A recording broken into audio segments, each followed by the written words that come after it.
My name is Natalia Price, and I'm 29 years old.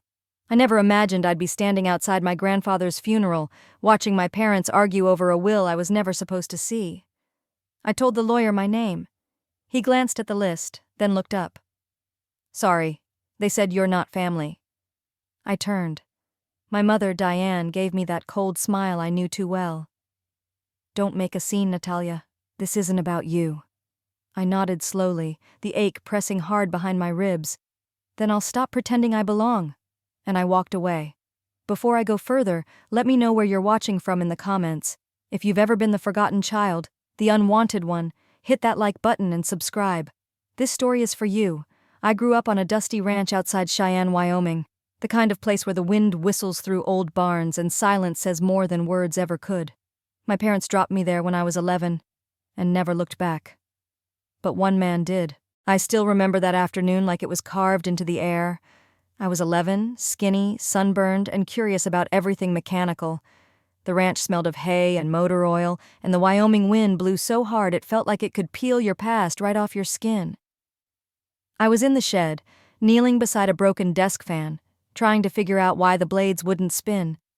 My fingers were covered in dust and wire grease, my ponytail sticking to the sweat on my neck. That's when I heard the car tires crunch on gravel. I looked up. My grandfather Luther was standing at the porch with a wrench still in his hand. He squinted toward the driveway like he already knew something wasn't right. The car was a silver Lexus. My parents stepped out like they were just stopping in for coffee. Diane wore sunglasses even though the clouds had rolled in. Patrick, my father, barely made eye contact. They didn't hug me, didn't ask how I was. Diane smoothed her blouse and said, "Natalia, grab your bag." I blinked. "Why?" She glanced at my grandfather. "We're leaving." Luther took a slow step forward. "We agreed on a weekend, Diana." Patrick cut in. "Change of plans." I stood there, waiting for one of them to say something to me. Anything. Maybe that they missed me. Maybe that this was temporary. Maybe that they still remembered I was their daughter. But Diane turned back to the car. "Mom?" She paused, finally looked at me. Her voice was cool, controlled. "You'll be better off here. It's quieter. You like tools and dirt. This suits you." That's when I realized. They weren't here to pick me up. They were here to drop me off. "No," I said. "You're leaving me?" Patrick opened the back door of the car, dropped a single duffel bag onto the ground. "Be good for your grandfather." I took a step forward, trying to understand. "You didn't even say goodbye." Diane put on her sunglasses again. "Don't make this dramatic, Natalia. We're doing what's best." And with that, they drove off. I stood frozen. The engine faded into the hills. My hands still smelled like burned wire. The air was so still it rang in my ears. Luther didn't say a word. He just walked over, bent down, and pulled me into a hug.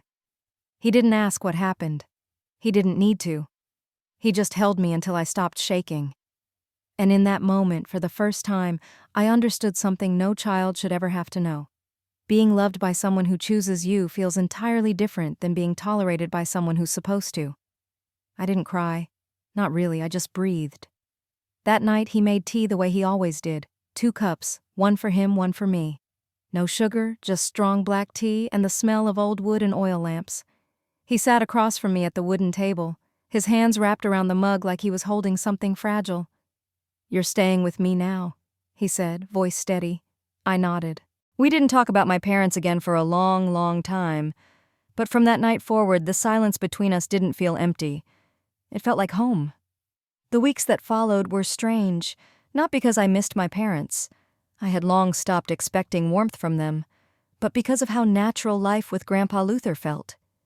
He didn't ask questions he already knew the answers to. He didn't fill silence with empty words. But he noticed everything. If I was quiet longer than usual, he handed me a wrench. If I stared out the window too long, he'd suggest a walk around the property. He never said, "It'll be okay." He just made sure I had something to hold on to when it wasn't. There was one night, maybe a month after they left, when the power went out during a storm. I was in my little room upstairs, the one with the slanted ceiling and the loose floorboard that squeaked whenever I shifted. The rain pounded hard, and lightning flickered through the thin curtains. I got up and walked down the creaky stairs barefoot, following the faint smell of kerosene. Luther was already in the kitchen, lighting the old oil lamp on the table. The way the flame glowed against the wood made the whole place feel like a photograph from another life. He handed me a flashlight with a half smile. "Still works?" "Barely." I sat across from him, clutching the flashlight even though I didn't need it. I was 11, but I felt like 100 years old. "Do you think they'll come back?" I asked, not even sure why the words came out. He didn't answer right away, just took a sip of tea and looked out the window like he was seeing something I couldn't. "Sometimes people don't come back, kiddo," he said. "Sometimes they leave because it's easier than staying." "But I didn't do anything wrong." He nodded slowly like he was weighing something heavy in his chest. "No, you didn't." I waited for him to say more. Maybe to tell me they were wrong. Maybe to tell me he'd fight for me. But instead, he reached across the table and placed his hand over mine. "That's the thing, NATALYA. Love isn't supposed to be earned. Especially not from the people who brought you into the world." It was the first time I heard someone say it out loud. That what happened wasn't my fault. That I wasn't broken. Just abandoned. After that night, I stopped waiting for the car to return. I still looked out the window sometimes, but it wasn't a hope. It was just habit. And little by little, my life became that ranch. Morning started with the sound of Luther grinding coffee by hand, the radio playing old jazz in the background, me sketching something half-broken I wanted to fix. A radio, an old two-stroke engine, a hand mixer that needed rewiring. Evenings were filled with stories he told in fragments. About working as a mechanic during the war. About the woman he loved and lost before I was born. About how he once drove across 3 states in the middle of the night just to return a wrench he borrowed in '72. Every story carried the same undertone: duty, precision, care. He lived by 3 rules: don't lie, don't quit, don't waste someone's time. I think he saw me as a project at first, something broken but fixable. But over time, we just became us. No expectations, no apologies. Just 2 people building a life from what others left behind. By the time I turned 12, I knew how to rebuild a carburetor, patch a leaking pipe, and rewire a shorted battery, none of which were part of any school curriculum. But on that dusty Wyoming ranch, those were the lessons that mattered. Luther didn't teach the way schools did. There were no lectures, no pop quizzes, no gold stars. Instead, he handed you a broken thing and said, "What do you think went wrong?" And then he waited. Patiently. Quietly. Like your answer, no matter how messy or wrong, was worth hearing. That's how we spent our days. In the mornings, I'd sit on the porch steps with a notebook in my lap, sketching out how to build a hand-cranked flashlight using spare parts from an old lawnmower. Luther would be nearby, wiping down a rusted wrench or sipping black coffee from a chipped mug with a Marine Corps decal. He never hovered, never corrected unless I asked. But he noticed everything. And when something finally worked, when a tiny motor buzzed to life or a bulb flickered on after hours of fiddling, he didn't clap or cheer. He just gave me a small nod and said, "Looks solid." That was his version of "I'm proud of you," and it meant more than anything. Sometimes, in the quiet afternoons, we'd drive his old truck down to the salvage yard just outside of town. It was more of a graveyard for machines than a business. Rows of rusted-out equipment and forgotten vehicles, each one holding a secret waiting to be uncovered. "People throw away things too soon these days," Luther would say, sifting through bins of discarded gears and stripped wires. "They don't realize some things just need a little more time." I wasn't sure if he was talking about machines or people. Probably both. I loved those trips. Not just for the parts, but because it was the only place I saw him truly relax. He'd talk to the owner like they were old war buddies, swapping stories I wasn't sure were true but didn't care either way.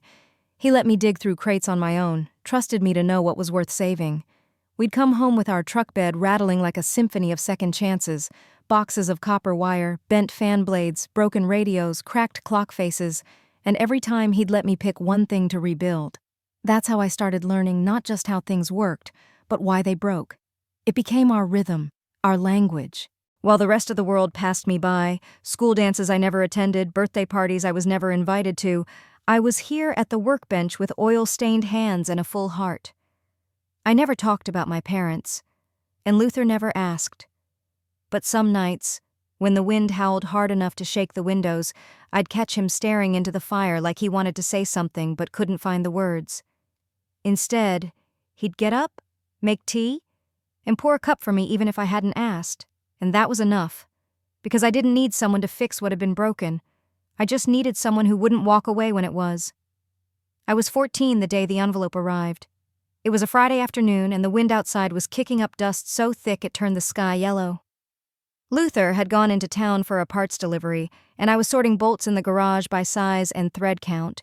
My version of meditation. The mailbox wasn't far from the house, just past the chicken coop and under the crooked fence post Luther never quite got around to fixing. I didn't usually bother with the mail. It was always bills or farm supply catalogs. But something tugged at me that day. Inside was a single envelope, crisp and white, with my name typed neatly on the front. Not his name. Not ours. Mine. The return address was a law firm in Boston. I didn't open it right away. I just stared at it, my fingers going cold despite the heat. The paper felt heavier than it should have, thicker, like it had weight beyond its contents. When I finally tore it open, the letter was short, direct, clinical. This is to confirm that Richard and Diana Price have voluntarily terminated their legal guardianship and parental rights over minor NATALYA Price, effective immediately. This action is final and legally binding. All future matters of custody or support are hereby null and void. I read it twice. Then a third time.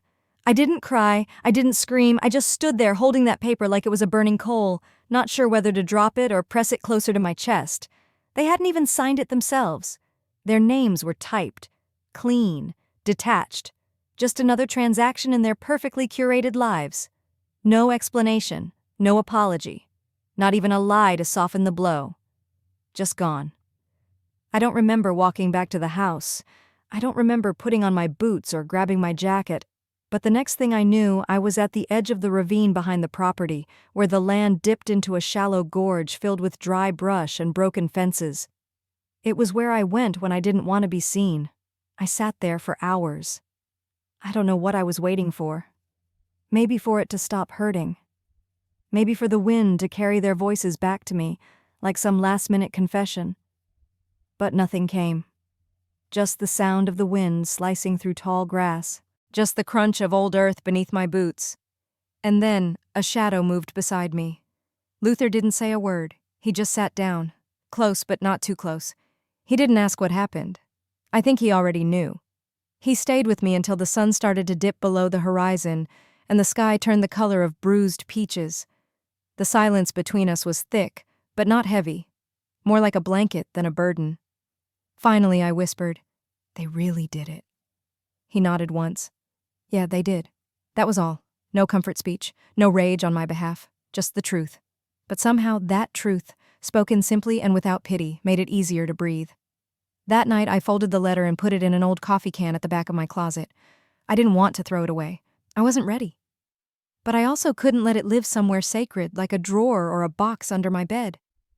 It didn't deserve that. It was proof. Not just that they left, but that I survived it. After that day, something inside me shifted. It wasn't loud or dramatic. There was no breakdown, no slammed doors, no defiant speeches about how I didn't need them. That kind of anger burns fast and bright, and I didn't have the luxury of that fire. What I had was quiet. And silence, when it goes on long enough, starts to echo. I stopped asking about them. I stopped wondering what city they'd moved to or whether they even remembered my birthday. The letter had said everything they needed to say. And what it didn't say, well, that was the loudest part of all. Luther didn't treat me any differently. He still woke me at dawn for barn chores, still handed me rusted tools like they were sacred relics, still made tea every evening at the same time, the same way. But he watched me more closely now. He could sense when I was somewhere far away, even if my hands were still moving. He had a way of placing a hand on my shoulder without saying anything, grounding me like a lightning rod.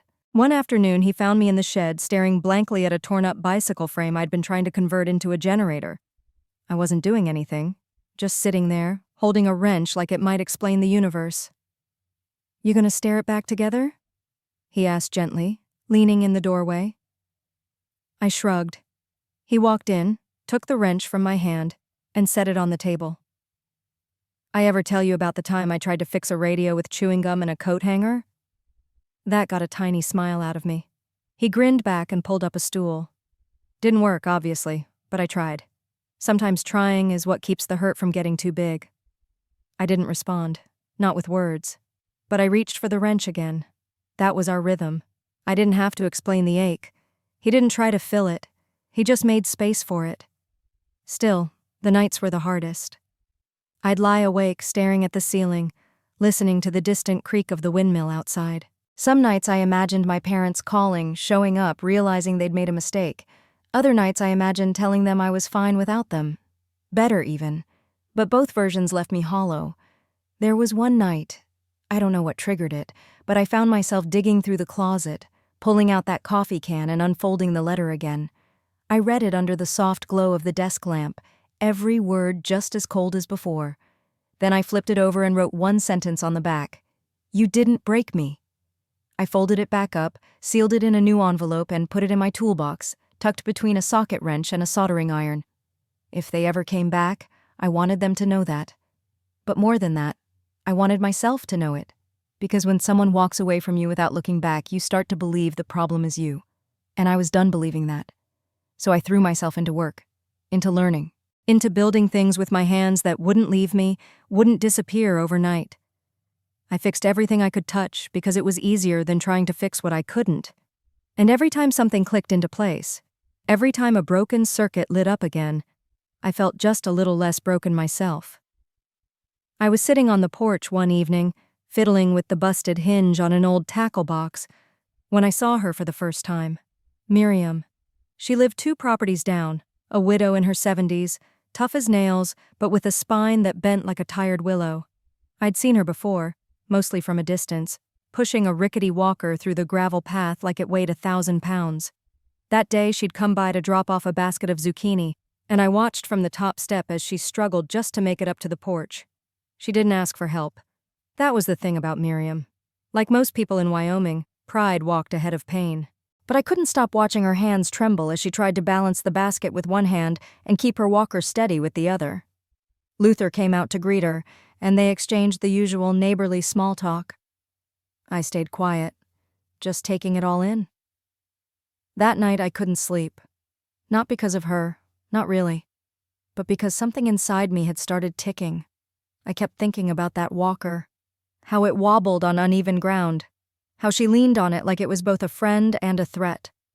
And I thought, what if she didn't have to struggle like that? What if someone made something better? I pulled out my sketchbook and started drawing.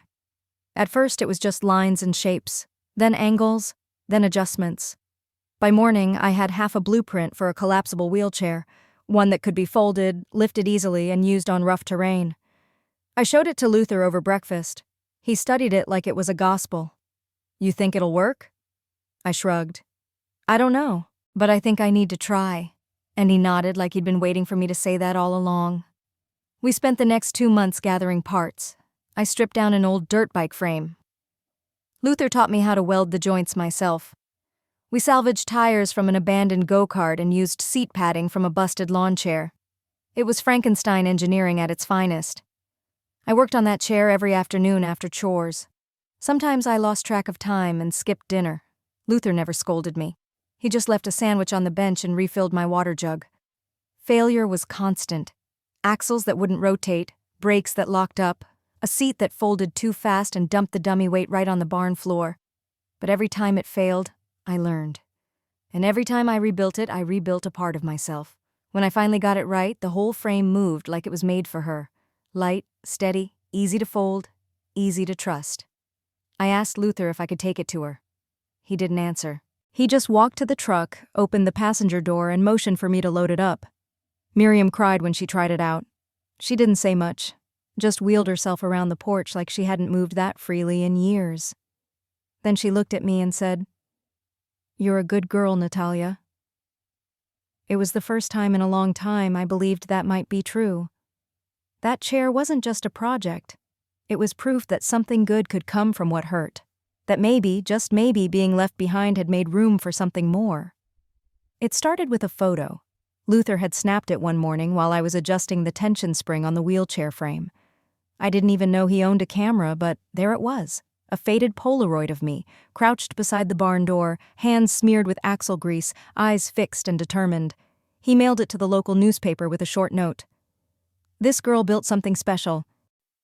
A week later, a reporter named Bethany showed up in a Subaru with a notepad, a cannon, and the kind of curiosity that doesn't take no for an answer. She interviewed both of us, though Luther barely said a word. He let me explain the mechanics of the chair, how it folded into itself like origami, and used recycled parts from the scrapyard. I didn't think much would come of it. A blurb, maybe. A tiny piece buried behind grain prices and weather updates. But the story ran on the front page.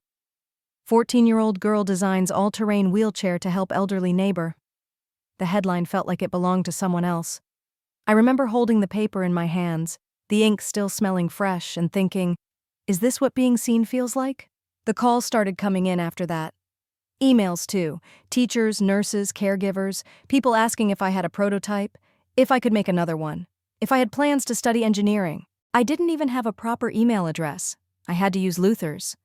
One call came from the State University's STEM outreach program. They offered me a full scholarship to their summer design camp, all expenses covered. I stared at the phone in shock while Luther lit his pipe by the window like it was just another Tuesday. You should go, he said. I hesitated. It's in Laramie. He nodded. That's only 2 hours away. But I don't know anyone there. He blew a stream of smoke out the open screen door. You didn't know anyone when you came here either. So I went. That summer changed everything.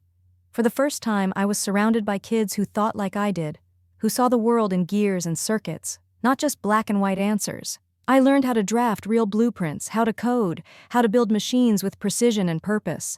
I stayed up late working on solar projects and debated design theory over vending machine snacks and cafeteria coffee. I came back to the ranch in August with sunburnt shoulders, a binder full of ideas, and a heart that felt 5 pounds lighter.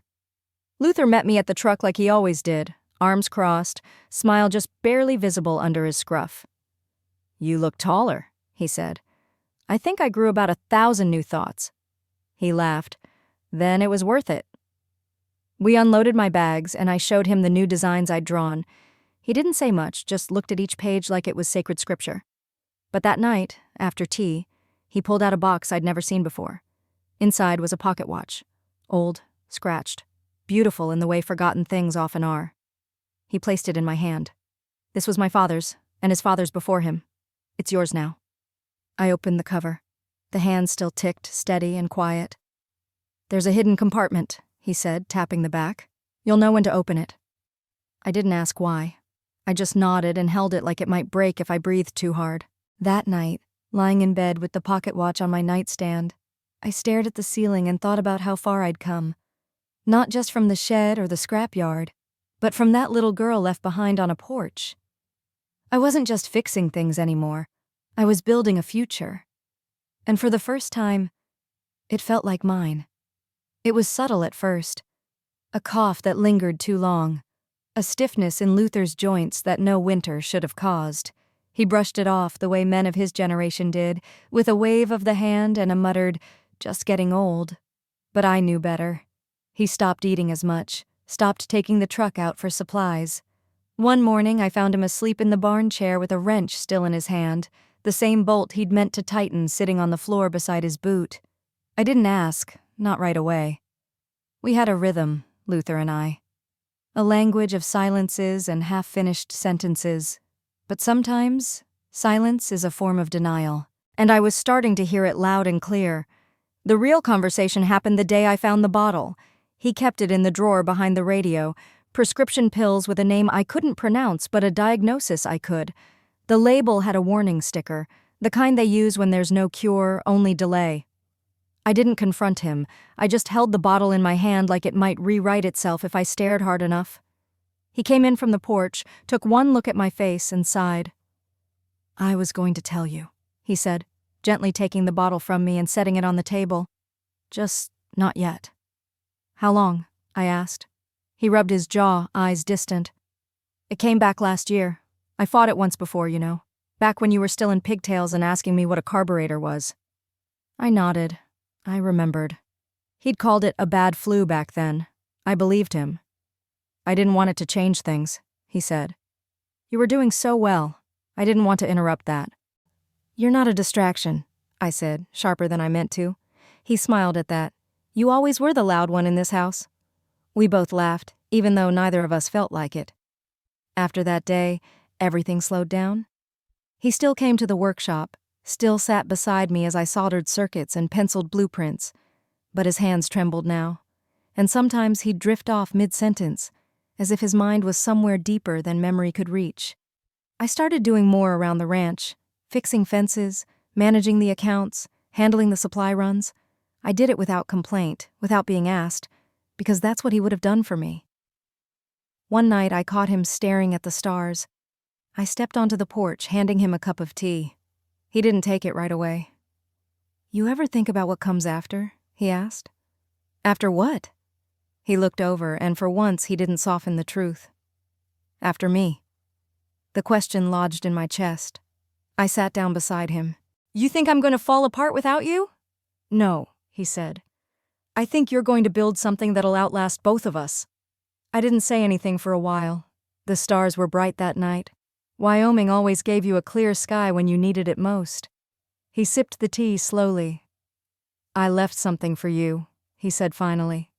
Something more than this place, more than tools and machines. I didn't ask what. I just nodded, because I knew he'd show me when the time was right, or maybe he already had. A few days later, he handed me the pocket watch again, said nothing, just pressed it into my palm like it was the most valuable thing he owned, and then he whispered, Not yet, but when it's time, you'll know. I didn't sleep much that night. I sat at the workbench, the watch ticking beside me, the house quiet except for the creak of floorboards and the soft wheeze of Luther's breath through the open door. I think part of me already knew we were running out of time. But no matter how old I was or how strong I'd learned to be, nothing prepares you for watching the strongest person you know begin to fade. The first real snow came earlier than usual that year. It fell slow and silent, blanketing the barn roof in soft white before the sun had a chance to rise. I remember standing by the kitchen window that morning, watching the frost crawl across the glass like it had somewhere to be. Luther didn't come downstairs. That wasn't like him. By 8 I was already pacing. By 8:15 I was at his door. I knocked once, then again, then opened it. He was awake, propped up against his pillows, the covers tucked high on his chest. His skin looked paler than usual, stretched thinner. His eyes were tired but alert. You slept in, I said, trying to keep it light. He gave me a crooked smile. Figured I earned the right. I sat on the edge of the bed, reached for the mug on his nightstand. Cold. You want tea? He shook his head. Just you. That stopped me for a second. I looked at him, really looked, and I think he knew what I saw. Knew this was a moment I'd remember for the rest of my life. Open the drawer, he said, nodding toward the cedar chest at the foot of the bed. Inside was a small hand-carved box. I'd never seen it before. Smooth oak, with metal hinges that creaked when I opened them. Inside was a letter, folded, yellowing, sealed with wax, and underneath it, a key. I turned back to him. He cleared his throat. There's a safe, behind the panel in the workshop. You know the one. I nodded. Of course I knew. He always kept a worn-out poster of a '68 Mustang taped over it. I thought it was just for decoration. You'll find everything there, he said. Titles, deeds, instructions. Instructions? For the future. Yours, not mine. I stared down at the letter. My name was written on the front in his careful, straight handwriting. I was going to wait until your birthday, he said, voice barely above a whisper, but I don't think I'll beat the snow. I reached for his hand, held it between mine. It felt smaller than I remembered. Fragile. You're not going anywhere, I lied. He gave a soft chuckle. Sure I am. Just not far. The snow kept falling outside. That night, we didn't talk much. I read to him from a tattered repair manual he'd kept since the 1960s. We laughed about the time he installed a water heater backward and flooded the chicken coop. I made tea. He sipped 2 swallows. That was all he could manage. Before I went to bed, I kissed his forehead. Thank you, I whispered. He didn't respond. He didn't need to. Sometime between midnight and morning, he slipped away. No struggle, no sound, just silence. I found him still sitting up, the blankets folded neatly across his lap. The pocket watch was on the nightstand, ticking steadily beside the lamp. I didn't cry, not at first. I just stood there, numb, staring at the man who had given me everything without asking for anything in return. That day moved in slow motion. I called the sheriff, the doctor, the man from the church who came with condolences and casseroles. I stood in the yard as they carried him away, boots crunching softly over the new snow. The world felt quieter without him, colder, but I didn't fall apart, because he had taught me how to hold things together. And when I finally opened the letter that night, alone in the kitchen with a single light burning above the sink, I found his words waiting for me like a final blueprint. You were never abandoned. You were redirected. Everything I leave behind is yours. Not just the land or the tools, but the freedom to choose how you want to live. Build what matters, and never forget, you are always enough.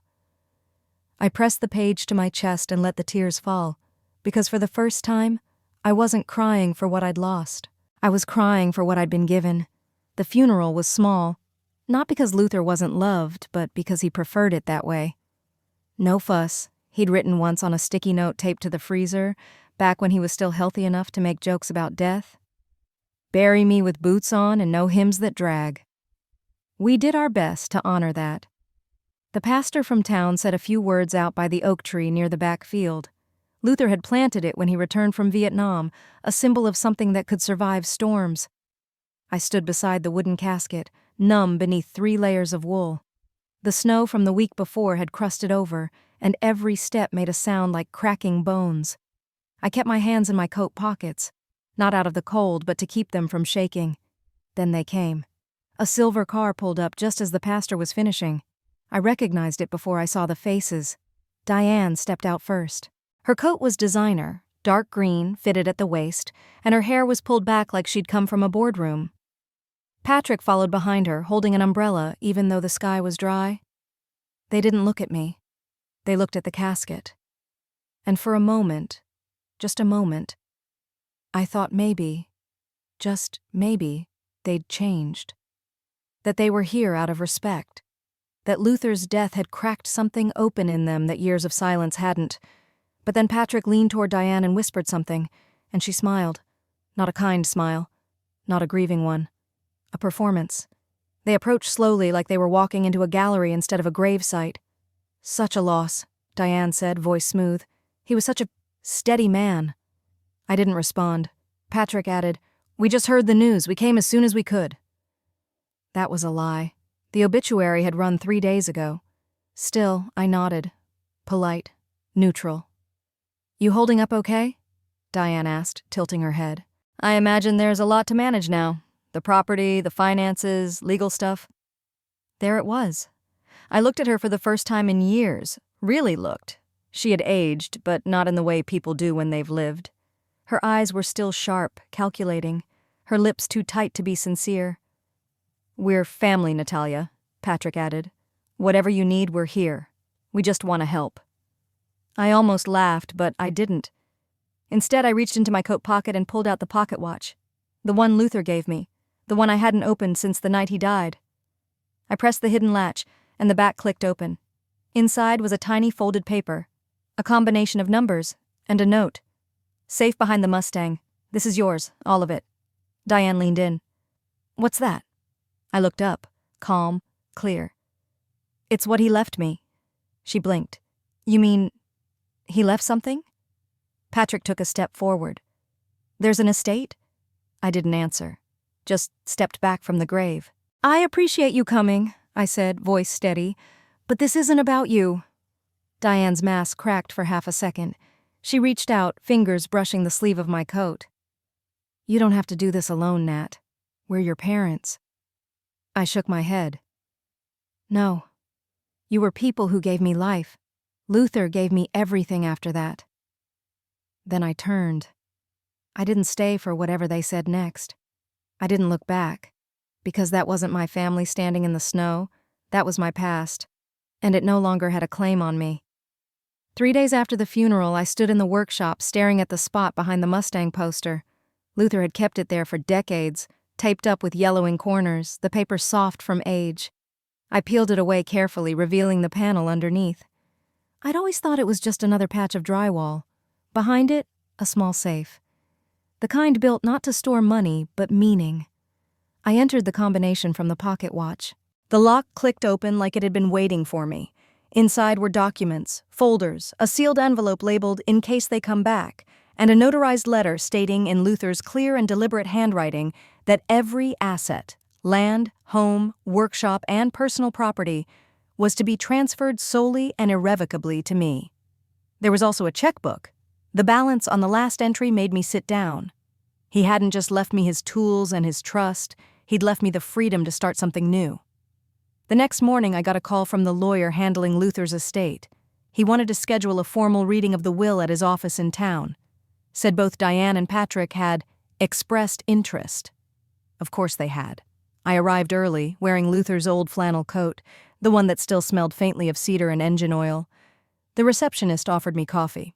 I declined. Diane and Patrick walked in 5 minutes late. She wore black again, this time paired with a pearl necklace that sparkled under the fluorescent lights. Patrick had on a pressed navy blazer and the forced smile of a man rehearsing charm in the mirror. We sat around the oak table, the lawyer at the head. He cleared his throat, opened the file, and began to read. Luther's words filled the room like a presence. To NATALYA, my granddaughter in every way that matters, I leave my life's work, my home, and the contents of the safe she already knows about. She is the only person I trust to continue what I've built. She is the only one who stayed. No theatrics, no sentimental flourishes, just the truth. When the reading ended, Diane didn't speak at first. She looked stunned, like she'd shown up expecting applause and got silence instead. Patrick broke first. There must be a mistake, he said, flipping through the copy. We're his family, his children. The lawyer remained calm. Mr. Price's wishes were clearly outlined. The documents are signed, witnessed, and legally binding. But we're entitled— No, I interrupted. You're not. Diane finally found her voice. NATALYA, we're not here to fight. We just didn't expect this.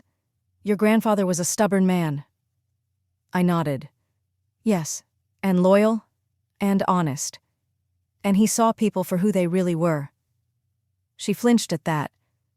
Patrick leaned forward. He didn't even know the value of this place. You're young. You'll need guidance, help with the decisions, with the money.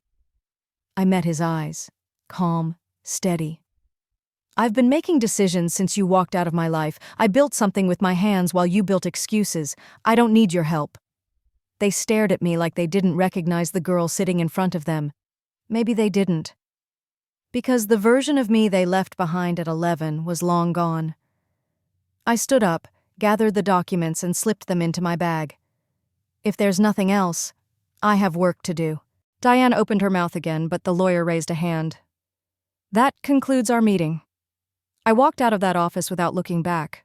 The cold air hit my face like a baptism. Clean, sharp, true. I got in the truck, started the engine, and headed back to the ranch. Back to the life I had built. Back to the silence that wasn't lonely anymore.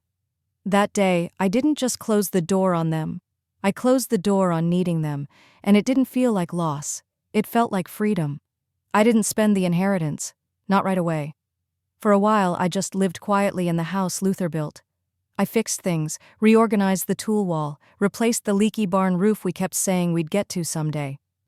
Grief is funny like that. It makes you productive, not because you want to move forward, but because you're afraid if you stop, it'll catch up and drown you. But it did catch up. Always does. About 3 months after the reading of the will, I found myself back at the old salvage yard. Same rusting machinery, same thick smell of motor oil and history. The owner, Joe, still wore suspenders and chewed on toothpicks like it was a personality trait.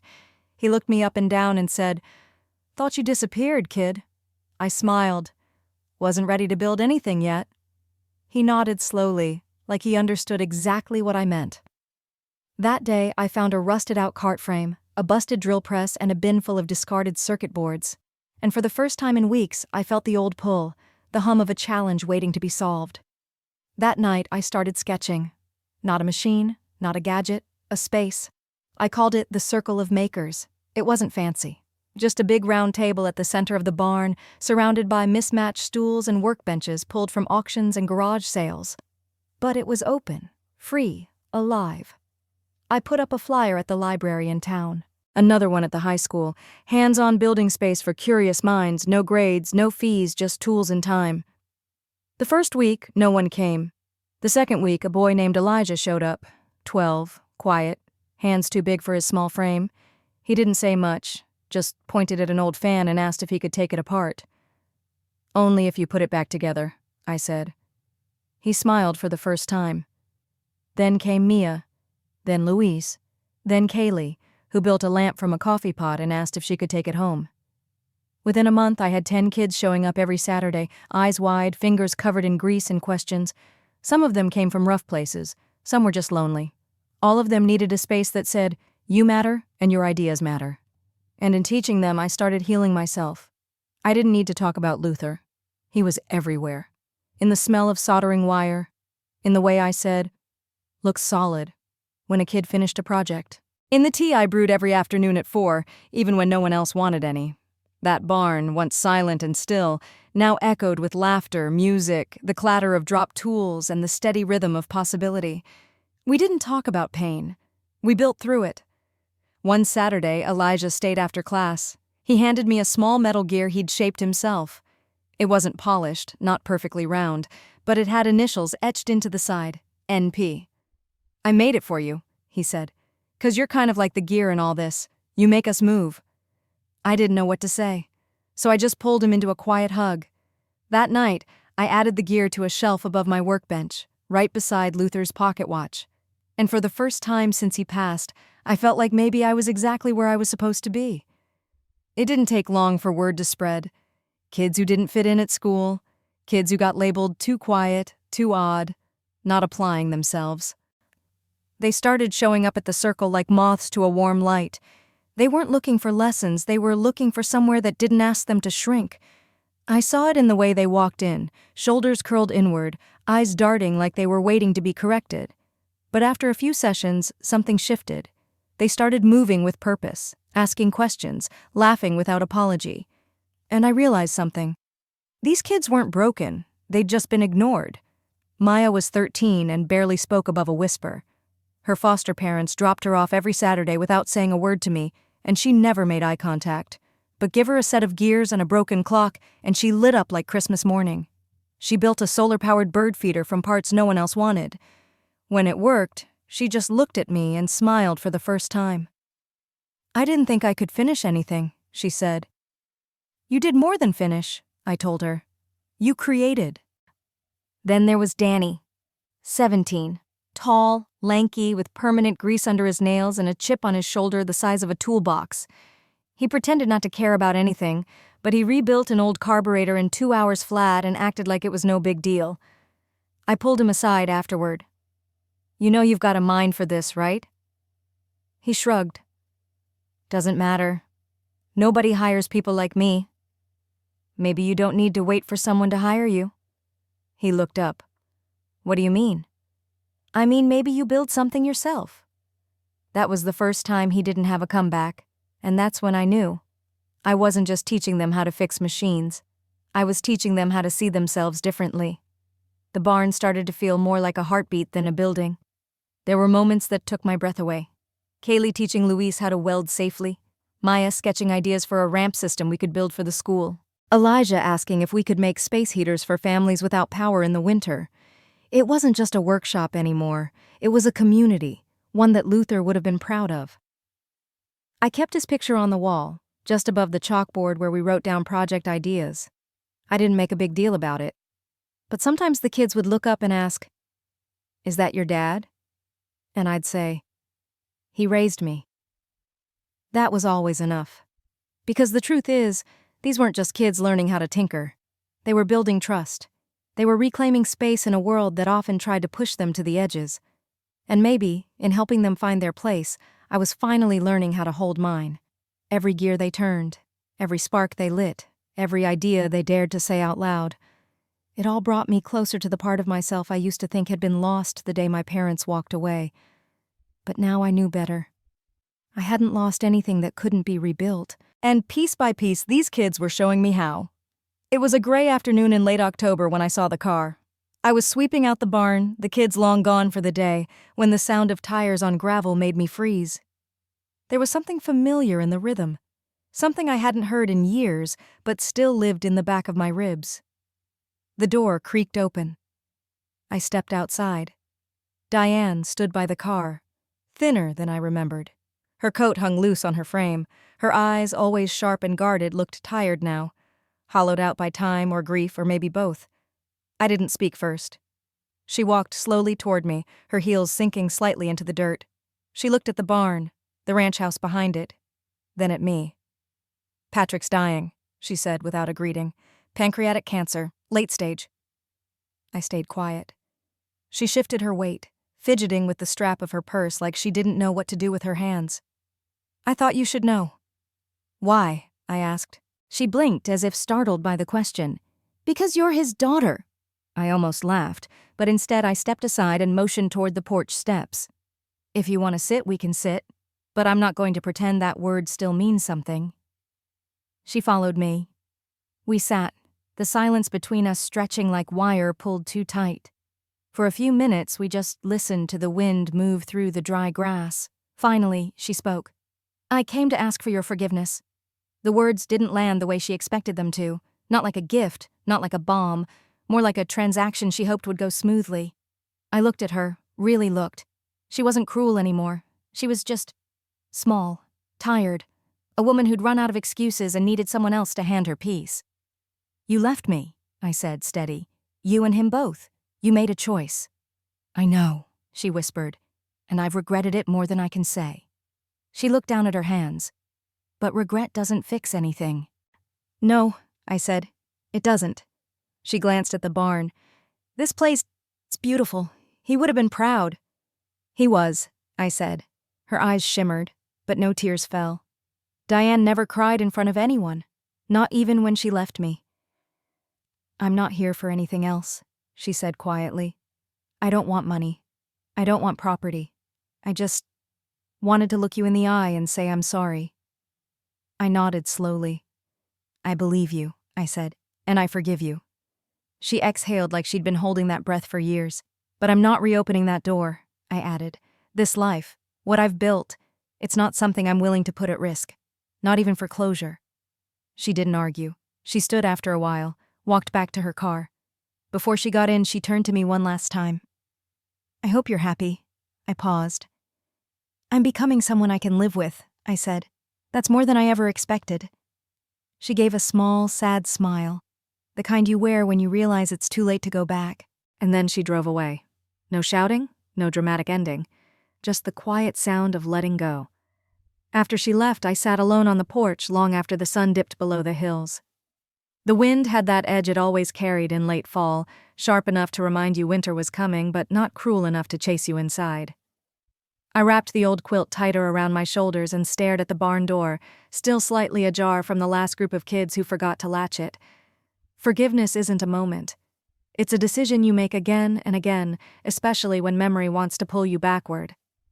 I thought about Diane's face, the hollowness behind her eyes, the apology that finally found its way out of her mouth after nearly 2 decades. I knew it wasn't enough to erase what had been done, but that wasn't the point. I wasn't forgiving her for her sake. I was forgiving her so I wouldn't carry her failure on my back any longer. That night, I took out Luther's pocket watch and wound it like I always did. Steady, slow, like it anchored me to time in a way grief never could. The next morning, I walked into the workshop before the kids arrived.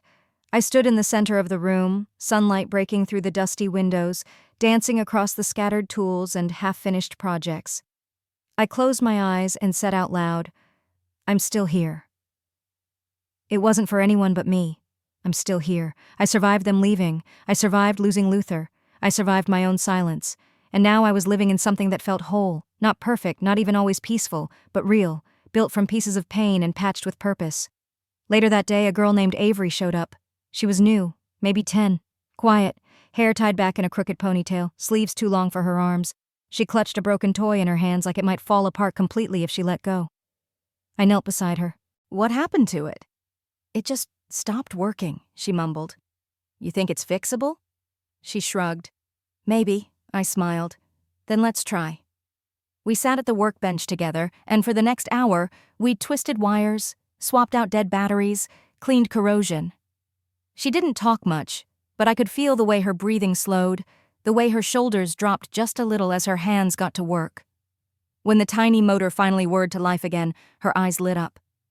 "I didn't think I could do that," she whispered. "You didn't have to do it alone," I said. And there it was, that full-circle moment. Not grand, not scripted, just two people sitting in the quiet, mending what others had thrown away. That night, I lit a single candle on the workbench.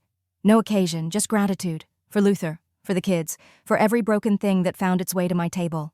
And for the strange, unexpected gift of being left behind. Because maybe that was the only way I could have ever learned how to truly find myself. I thought of Diane again, of her thin voice and trembling apology, and I whispered into the stillness of the barn, "I forgive you." Not because she earned it, but because I no longer needed to carry the weight of not saying it. Forgiveness, it turns out, isn't always loud. Sometimes it sounds like a girl breathing easier beside a working toy. Sometimes it looks like a gear turning in the right direction again. And sometimes it's just the sound of your own voice saying quietly, "I'm still here." The barn was never quiet anymore. It buzzed like a living thing. Saws humming, soldering irons hissing, laughter bouncing off the walls like music you didn't know you missed. Most days I'd look around and forget what the place used to feel like. Empty, echoing, cold. Now it was full of movement, of second chances. That morning I arrived early, like I always did. The sunrise spilled golden light across the benches.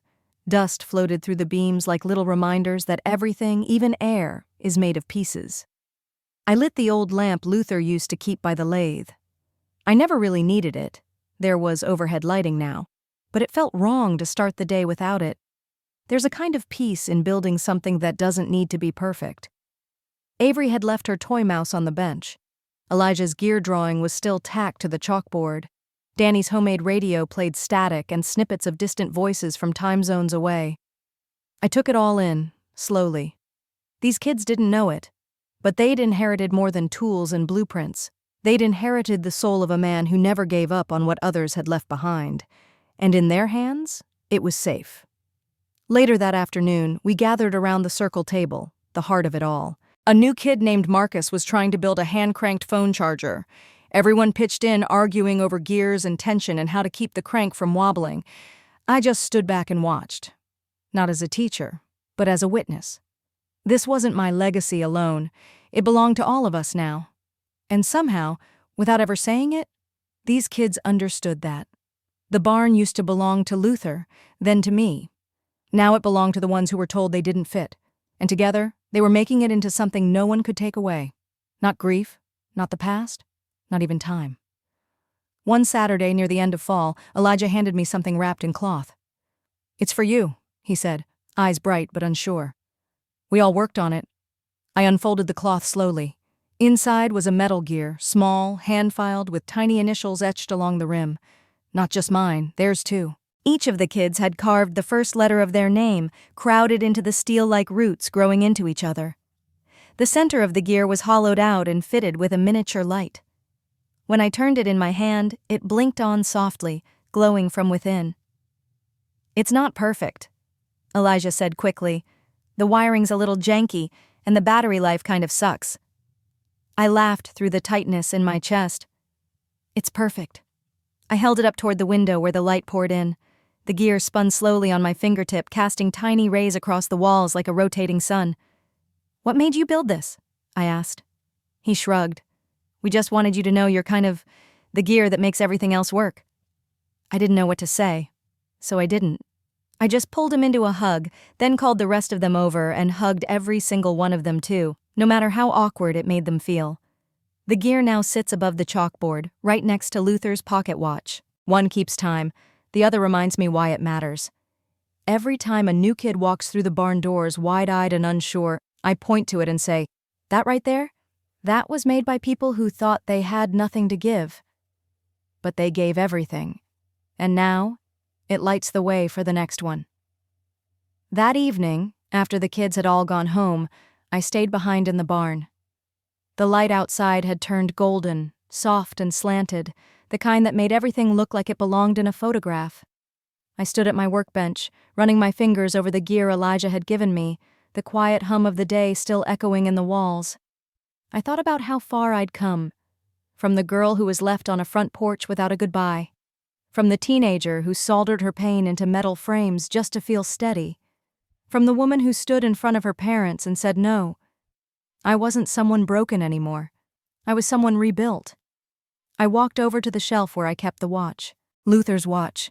I held it in my palm and pressed the worn latch. It still ticked, just like it always had, steady and certain. And suddenly, I could hear his voice in my head, the way it used to sound when he handed me a broken radio or a busted mower blade. Take your time. Don't rush the fix. Understand it first. That's what healing had become. Not a race. Not a single day when everything magically stopped hurting, but a slow, deliberate repair, a careful realignment of what was left. I looked around the barn at all the pieces of other people's lives scattered across the tables, half-built inventions, rewired machines, drawings taped to walls, and I realized this wasn't just a place to fix things. It was a place where people came to put themselves back together, including me. I took a deep breath and whispered, more to the rafters than anyone else. You didn't just teach me how to fix machines, Luther. You taught me how to rebuild a life. And in that still golden moment, I finally believed it. I wasn't surviving anymore. I was living. It was a Tuesday afternoon in early spring. The air still held a bite, but the light coming through the windows had changed. Softer, warmer. Like it had finally decided to settle in after a long, restless winter. I was at the front of the barn, sweeping sawdust into neat piles when I heard the tiniest knock on the side door. Not the main one the kids usually came through. This was the old door near the storage shelves, the one that stuck when it rained. I opened it, and there she was. A girl, maybe 8. Skinny shoulders under a jacket 2 sizes too big. Hair pulled into a loose braid that looked like it had been done in a hurry. She held something in both hands, a small plastic wind-up music box, the kind you might find at a yard sale. Cracked on one side, silent. She didn't say her name at first. She just looked up at me and said, "Can you fix it?" I knelt down and smiled. "We can try." I brought her inside and cleared a space at the smallest workbench. She sat without speaking, feet swinging just above the floor. I handed her a screwdriver. Her fingers trembled, but she took it. Together we opened the back panel. The spring inside was tangled, rusted in places. The tiny teeth of the gear had been worn smooth from years of use. Most people would have thrown it out. But she didn't. She wanted it to sing again. So we worked. Slowly. Carefully. We replaced the spring, sanded the gear teeth, reset the pin.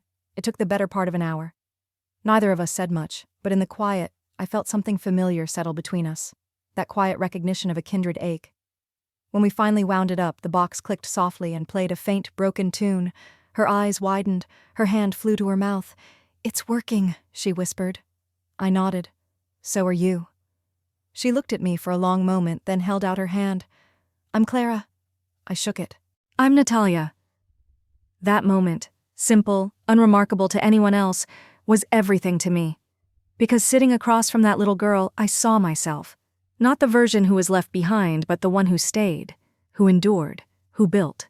And right then, under the soft hum of that music box, I felt something settle in my chest. Peace. Not because everything was perfect, but because I no longer needed it to be.